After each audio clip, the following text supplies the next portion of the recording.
Comme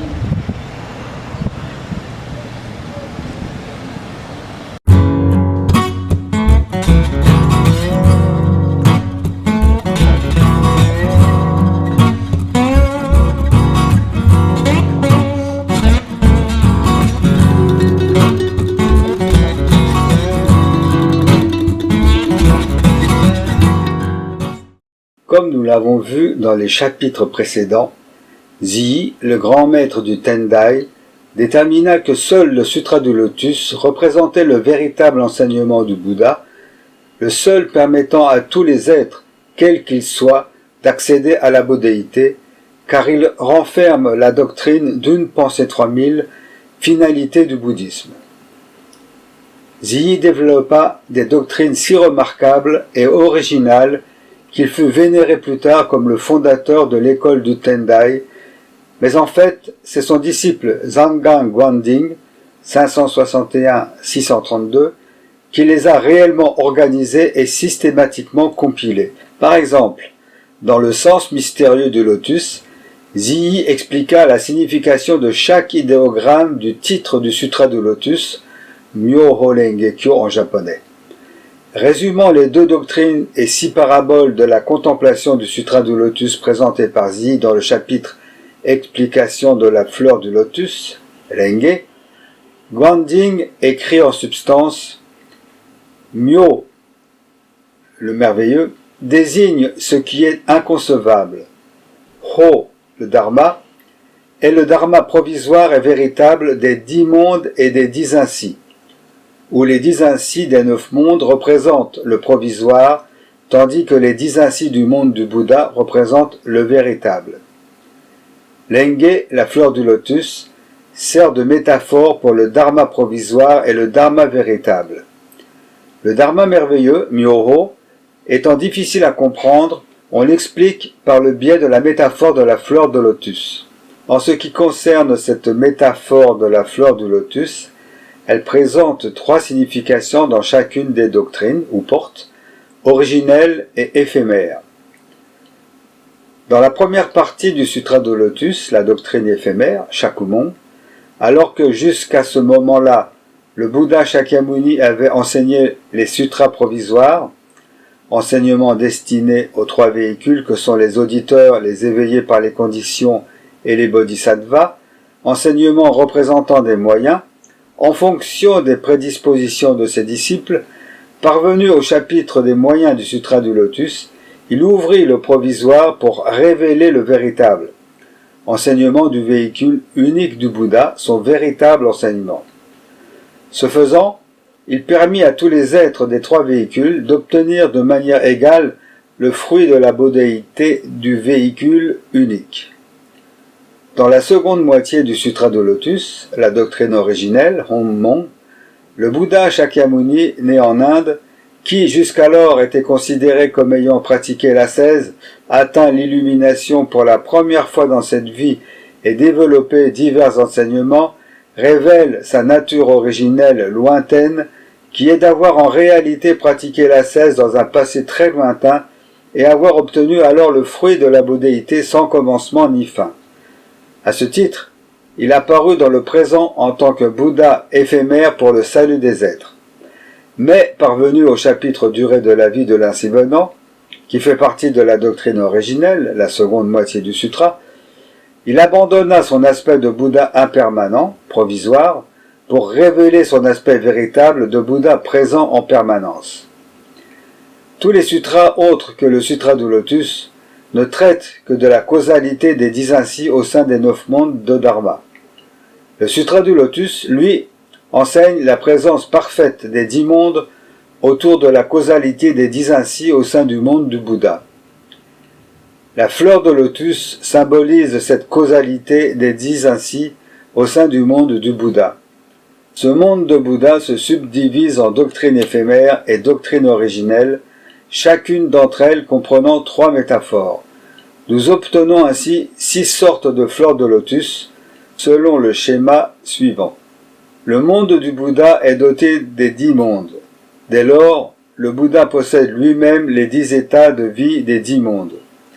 Les êtres ordinaires aussi, au sein de la fleur de lotus substantifique, possèdent 10 mondes. Les êtres ordinaires et le Bouddha sont donc égaux dans le fait d'être dotés des 10 mondes. Considérer que le Bouddha n'est que pureté est une illusion provenant des enseignements des sutras antérieurs et de la doctrine éphémère. Le Bouddha possède, lui aussi, les illusions et les souffrances, apanage du monde de l'enfer jusqu'au monde des bodhisattvas. Il en est de même pour nous. Seulement, le Bouddha, lui, s'est éveillé à tout cela grâce à sa bodhéité et à sa sagesse. En même temps, il guide les êtres en utilisant la sagesse des 9 mondes dont il est doté, grâce à la sagesse du monde du Bouddha. Les êtres ordinaires, eux, sont prisonniers de leur état de vie quotidien. Dans l'enfer, ils ne ressentent que l'enfer. Dans le monde des animaux, ils ne ressentent que la souffrance des animaux. Dans le monde des hommes, ils ne sont que des hommes. Ils ne connaissent même pas l'existence du monde du Bouddha ou du monde des bodhisattvas. Or, leur nature est identique. De plus, le monde du Bouddha possède les 9 mondes. Autrement dit, il utilise les 9 mondes identiques à ceux des êtres ordinaires pour présenter un enseignement provisoire. Dans le schéma précédent, ceci est représenté par la présentation. Sur la même ligne, vous avez la fleur pour le lotus. Dans ce cas, la fleur est synonyme de cause des 9 mondes, d'illusion ou d'enseignement provisoire. La cause représente les 9 mondes de l'illusion et exprime la condition de la pratique. Du point de vue des êtres, il s'agit de l'illusion. Toutefois, le Bouddha étant lui aussi doté des 9 mondes, il les utilise pour développer les enseignements provisoires qu'il présente aux êtres. Ceci s'appelle la fleur pour le lotus. L'illustration en regard de présentation représente la fleur non encore ouverte. Elle symbolise le provisoire, moment où le véritable n'est pas encore apparu. Cette situation est représentée par l'expression « présenter le provisoire pour introduire le véritable ». Autrement dit, le Bouddha présente le provisoire des 9 mondes dans le but de révéler le monde du Bouddha. En d'autres termes encore, il procède en répondant et en se mettant au niveau des êtres plongés dans l'illusion des 9 mondes. Par exemple, à ceux qui s'attachent à la notion d'existence, le Bouddha prêche la doctrine de la conditionnalité. Ou bien encore, à ceux qui s'attachent à la conditionnalité, il enseigne la doctrine de la vacuité. Présenter un enseignement provisoire aux êtres de chacun des 10 mondes s'appelle présenter le provisoire pour introduire le véritable. C'est la doctrine éphémère. L'éphémère s'écoule de l'originel désigne l'enseignement du chapitre durée de la vie. Le vénéré Shakya est né en Inde. À 19 ans, il quitte la vie séculière et à 30, il obtient l'éveil sous l'arbre Bodhi à Gaya. Ce processus s'appelle l'obtention de la voie à 30 ans. Ainsi, de sa naissance jusqu'à 30 ans, il était dans l'illusion. Par ailleurs, ayant ouvert pour la première fois l'éveil et étant ainsi devenu Bouddha à l'âge de 30 ans, et ayant exprimé pour la première fois l'éveil véritable, on parle d'éveil véritable premier. C'est du point de vue de cet éveil véritable premier qu'il enseigna les sutras de l'ornementation fleurie, Agama, les enseignements développés, et ceux de la sagesse, et les 14 premiers chapitres du Sutra du Lotus, constituant la doctrine éphémère. Les êtres qui écoutaient les enseignements développés par ce Bouddha à l'éveil véritable premier pensaient qu'il les guidait en révélant le contenu véritable de son éveil. Or, parvenant à la doctrine originelle, le Bouddha révéla qu'en fait, il a obtenu l'éveil dans un passé si lointain qu'il dépasse l'imagination. Ce passé est appelé les 500 grains de poussière d'éon à la source fondamentale du passé infini. Ces 500 grains de poussière d'éon à la source fondamentale du passé infini font partie de la doctrine originelle. Aussi, l'éveil obtenu à ce moment-là est l'éveil à l'originel et est appelé éveil originel. Shakyamuni est apparu en Inde fondé sur l'origine des 500 grains de poussière d'éon à la source fondamentale du passé infini. C'est pourquoi il est indiqué « l'éphémère s'écoule de l'originel ». Shakyamuni présenta l'aspect de l'éphémère s'écoulant de l'originel à la source fondamentale du passé infini.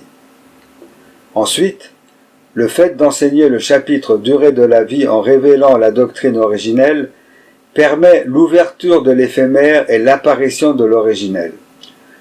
Autrement dit, l'ouverture de l'éphémère et l'apparition de l'originel expriment le fait que bien que jusqu'à cet instant, chacun croyait que Shakyamuni était le Bouddha à l'éveil véritable premier, en fait, il n'en était rien. En outre, abandonner l'éphémère et établir l'originel est la raison pour laquelle nous considérons le corps du Bouddha de la doctrine originelle en tant que véritable corps du Bouddha. C'est sur cela que notre foi et notre pratique reposent. Présenter le provisoire pour introduire le véritable, écarter le provisoire pour révéler le véritable, abandonner le provisoire pour établir le véritable sont des synonymes de la doctrine éphémère. La signification même du Sutra du Lotus réside d'abord dans le débat entre le provisoire et le véritable. Gonjitsulong, selon lequel, en ouvrant la porte provisoire des moyens, il montra le véritable principe merveilleux et, par le biais des petites actions de bien des êtres, il les fit prendre refuge dans le vaste véhicule unique. Tous reçurent alors l'annonciation de leur nom futur de Bouddha, qu'ils relèvent des racines supérieures, moyennes ou inférieures. Ensuite, selon la théorie de l'originel, Honlong, il abandonna les moyens habiles et révéla la subtilité de sa véritable nature originelle. Ziyi ne fut pas le premier à subdiviser le Sutra du Lotus en deux parties. Il a en fait hérité de la théorie dichotomique de Faiyun, en japonais Houn, 467-529, un moine érudit célèbre pour ses cours sur le Sutra du Lotus et auteur des notes sur la signification du lotus, chinois Fa Wa Yiji et en japonais Rokkei-giki. Ziyi n'utilisa toutefois pas la dénomination de Faiyun des deux parties du Sutra du Lotus en porte de la cause, Inmon, et porte de l'effet, Kamon, et utilise les dénominations porte éphémère et porte originelle. En effet, Faiyun considérait le Sutra du Lotus comme un seul sutra et donnait des cours sur la cause et l'effet tels qu'ils sont enseignés dans ce sutra. À l'inverse, Ziyi, lui, donna ses cours sur le Sutra du Lotus dans une perspective de deux sutras, et que ce sutra enseigne le provisoire et le véritable ainsi que l'originel. Le Bouddha, faisant don de sa sagesse provisoire, fondée sur sa sagesse véritable, sauva les trois véhicules et, descendant de son corps originel pour se réincarner en corps physique, il enseigna aux êtres. Cette doctrine à plusieurs niveaux de Ziyi ne pouvait pas être pleinement expliquée par la simple désignation porte de la cause et porte de l'effet comme le fit Faiyun. Dans cette vie, le vénéré Shakya, se conformant aux prédispositions des êtres, utilisa les 4 méthodes d'enseignement, enseigna les 4 contenus du Dharma, suivant un ordre chronologique de 5 périodes. Son objectif était de rendre les capacités de tous les êtres parfaites de manière égale, afin de leur faire atteindre la bodhéité. En d'autres termes, le Sutra du Lotus a ouvert l'enseignement des 3 véhicules et révélé l'enseignement du véhicule unique du Bouddha. Ce dernier attribua à tous les disciples, relevant des racines supérieures, moyennes et inférieures, leur dénomination de Bouddha, ce que Ziyi appelle fusion de la nature et des racines. En outre, dans le chapitre de la ville transitoire, apparaissant dans la doctrine éphémère du Sutra du Lotus, il est révélé que l'enseignement du Bouddha n'est pas limité à cette vie, mais qu'il enseigne depuis le passé de 3000 grains de poussière d'éon, ce que Ziyi appelle aspect continu de l'enseignement. En outre, dans le chapitre durée de la vie, il révèle que le Bouddha et tous les êtres sont dans une relation de maître et de disciple depuis encore avant le passé des 3000 grains de poussière d'éon, c'est-à-dire le passé des 500 grains de poussière d'éon, révélant ainsi sa nature originelle difficile à comprendre, ce que Ziyi appelle aspect éloigné proche du maître et des disciples. Afin de mieux comprendre ce dont nous parlons, il faut ici préciser ce que sont les trois doctrines de Zii, appelées les trois sortes d'aspects de l'enseignement. En japonais, Sanshu no Kyoso. Il s'agit du jugement hiérarchique de valeur entre le Sutra du Lotus et les autres sutras établis par Zii dans son sens mystérieux du Lotus. Nous avons d'abord l'aspect de la fusion ou de la non-fusion avec la nature et les racines. En japonais, Konjo no Yu Fuyu no So. Ce premier aspect détermine la différence entre la doctrine éphémère du Sutra du Lotus et les sutras antérieurs selon que la nature et les racines d'un être fusionnent ou non avec le Bouddha. Les sutras antérieurs se répartissent en trois véhicules, auditeur, Bouddha pour soi et Bodhisattva, du fait de l'immaturité des racines et de la nature des êtres.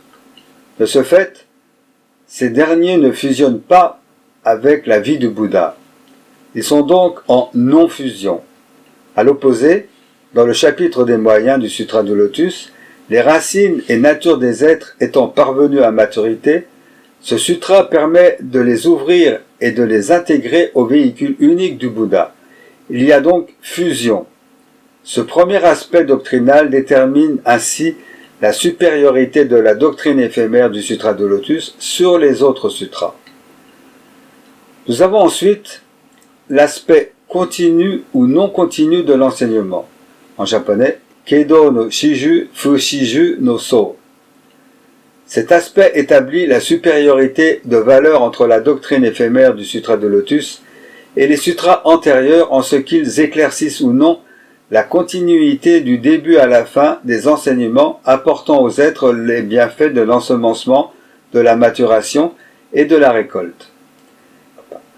Les sutras antérieurs n'enseignent pas les bienfaits de l'ensemencement, de la maturation et de la récolte. Ils sont donc non continus. Par contre, le Sutra du Lotus est continu dans la mesure où il révèle ces trois bienfaits. Le bienfait de l'ensemencement est révélé par le biais du chapitre de la ville transitoire, dans lequel il enseigne la relation causale avec le Bouddha Mahabhijna Jnanabibhu, en japonais Daitsu Chishobutsu, dans un passé de 3000 grains de poussière d'éon. Dans ce passé lointain, le Bodhisattva Shakya, alors 16e fils de ce Bouddha, noua le lien avec le Dharma merveilleux en écoutant le prêche du Sutra du Lotus.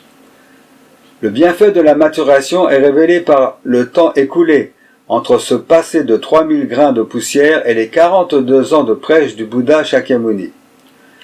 Enfin, le bienfait de la récolte est révélé dans la doctrine éphémère du Sutra du Lotus.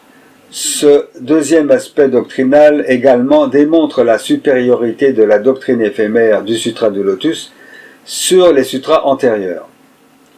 Enfin, nous avons l'aspect éloigné, proche et non éloigné, proche du maître et des disciples. En japonais, Shite no Ongon Fuongon no So. Ce troisième aspect doctrinal juge la supériorité de valeur entre la doctrine originelle du Sutra du Lotus, la doctrine éphémère et les sutras antérieurs par le biais de la révélation ou de la non-révélation de la relation entre le Bouddha, le maître, et les êtres, les disciples, depuis le passé infini. Le Bouddha Shakyamuni, prêchant les sutras antérieurs et la doctrine éphémère du Sutra de Lotus, n'a pas encore révélé son atteinte de l'éveil dans le passé infini. Il n'est encore que le Bouddha ayant obtenu l'éveil pour la première fois en cette vie. Ne révélant pas la relation entre la nature originelle du Bouddha et les êtres, les sutras antérieurs, comme la doctrine éphémère, sont non éloignés, proches. Par contre, dans le chapitre durée de la vie du Sutra de Lotus, le Bouddha Shakyamuni, révélant sa nature originelle dans le passé infini, sa relation depuis ce temps avec ses disciples est révélée. Elle est donc éloignée, proche. Ce troisième aspect doctrinal détermine la supériorité de la doctrine originelle du Sutra de Lotus sur la doctrine éphémère et les sutras antérieurs, car elle représente l'enseignement véritable et ultime du Bouddha Shakyamuni. Nous pouvons voir ici la grandeur du jugement théorique de Zii, qui a tenté de systématiser non seulement les enseignements du vivant du Bouddha, mais aussi ceux de tous les Bouddhas des trois phases d'une manière unifiée.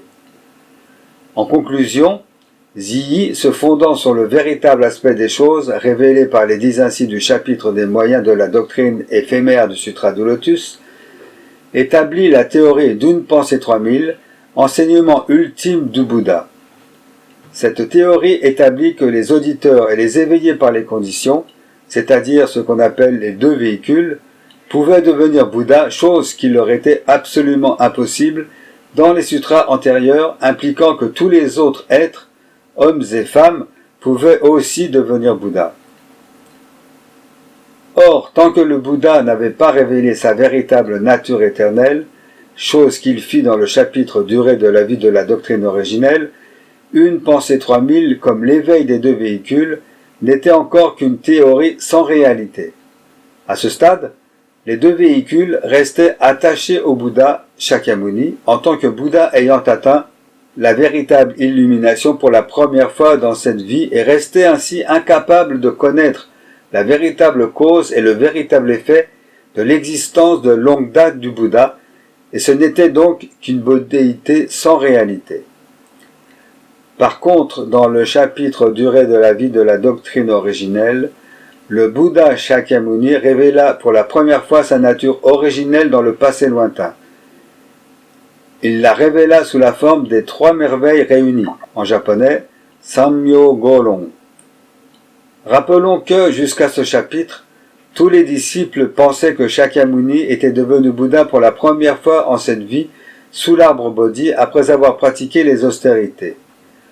Or, dans le 16e chapitre, il réfute cette notion et révèle qu'il a toujours été Bouddha depuis le passé lointain, Kuon Jitsujo, disant « À l'origine, j'ai pratiqué les austérités de Bodhisattva et la longévité que j'ai réalisée n'est pas même venue à son terme. » En japonais, Gahon Gyobo Satsudo, Shoujo Jumyo Konyu Mijin.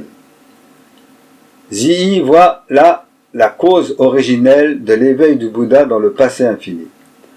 Voilà pour la cause. Ensuite, en ce qui concerne les faits, le 16e chapitre énonce un peu avant la phrase citée précédemment « Depuis que j'ai réalisé l'éveil, un temps fort long s'est écoulé ». En japonais, Ga Jobutsu Ilai Jindai Kuon. Le grand maître du Tendai voit dans cette phrase la merveille de l'effet originel. Quant au lieu où demeure le Bouddha, le 16e chapitre énonce « J'ai toujours été dans ce monde de l'endurance à prêcher et convertir ». En japonais, Gajo Zaishi Shaba Sekai Seppo Kyoke. Zhiyi n'y voit non pas le monde de l'endurance du présent, mais le monde originel de l'endurance.